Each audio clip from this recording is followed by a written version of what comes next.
My name is Kay Lilley, and I am the project manager for the Beloved Community Project. The project was inspired by the vision of Martin Luther King, who, as you know, envisioned a world where people live in brotherhood and our relationships transcend things like race and socioeconomic status and disability. Our idea is to really engage our community and their capacity to care and share with fellow community members. So the concept is not to rely on traditional service systems, but to really engage the community in supporting our young citizens with developmental and intellectual disabilities. New Mexico has a long waiting list for services on the developmental disabilities waiver. And in fact, more people are waiting for services than are actually getting them. So our project actually grew out of a Senate Memorial 20 that was sponsored by Senator Bill Soules, who is from the Las Cruces community. The Senate Memorial 20, I was the chief sponsor of that set up a task force that really looked at the waiver, the waiting list, how many people, how long is it, and looked at some mechanisms for moving people off of the waiting list and into services in a better way. But I think this particular project is a spin-off of that, which begins to actually help some people in moving off that list and being able to get some services within the community, and it's a very cost-effective way of doing things as well. So we were asked to see what we could do along the more non-traditional lines to help support young adults with developmental disabilities who might be transitioning from high school to adulthood, but need some extra support. And so we're doing something a little different, and we're kind of just trying things, and we're exploring, so that approach seems to have worked.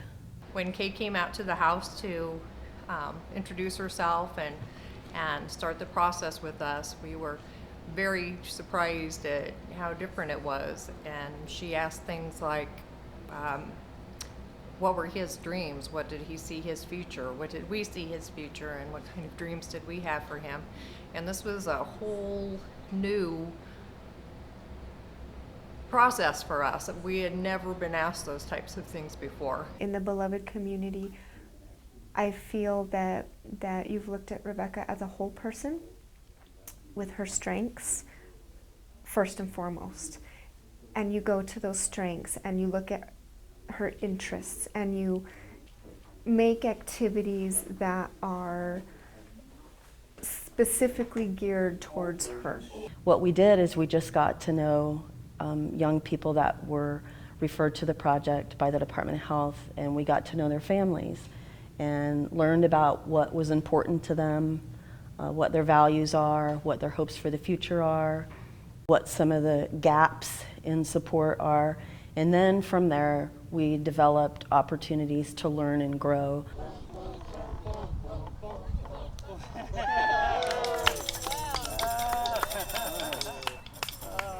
My name's Dorothy Zitzler.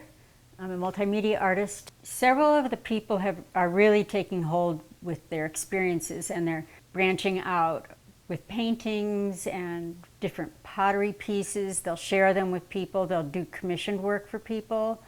And I'm trying to guide them to where they will feel so confident with it that they'll realize this is good enough to sell, you know. When you address the person individually and you really find out what they want to do, a lot more can be accomplished. When people are told what to do or they're put in a box, they don't really flourish. And when you let them come out of the box and you see who they really are, then they really can do just anything they want, and they accomplish it. My name is Missy Fox, and I'm a community guide. We got together with the parents and participants in the project and kind of talked about what it is that they felt like they may have gotten out of school and things that they didn't get. So we really found that there were so many things that could all go into one class, which ended up involving to the independent living skills class.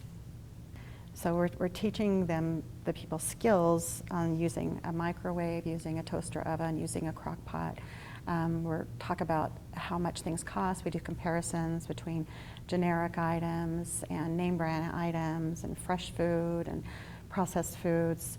So we're learning also how to eat healthy. It just is just such a wonderful feeling to help them help themselves. My name is Shelby. I'm a student at NMSU, and I am a community guide in the Beloved Community Project. We've been connecting the participants to the community through a variety of different activities. On Tuesdays, we have public pickup and plays at the park. For an hour, we play and we sing and we talk and we have a lot of fun together. I really do think that the city of Las Cruces is ready to welcome young adults with disabilities. There are a variety of different resources and public opportunities for everyone to take advantage of. My name is Aeneas Reynolds. I'm 18 years old and I'm a community guide here for the Beloved Community Project. We get here and we just have a bunch of instruments and just pick an instrument and make a beat, and we all kind of come together. We're continuing to grow as every time we come here, and you see a lot of people who they're shy at first, and now, like Rebecca, she's singing songs, and Austin just getting away at the rain stick, and it's just been real cool.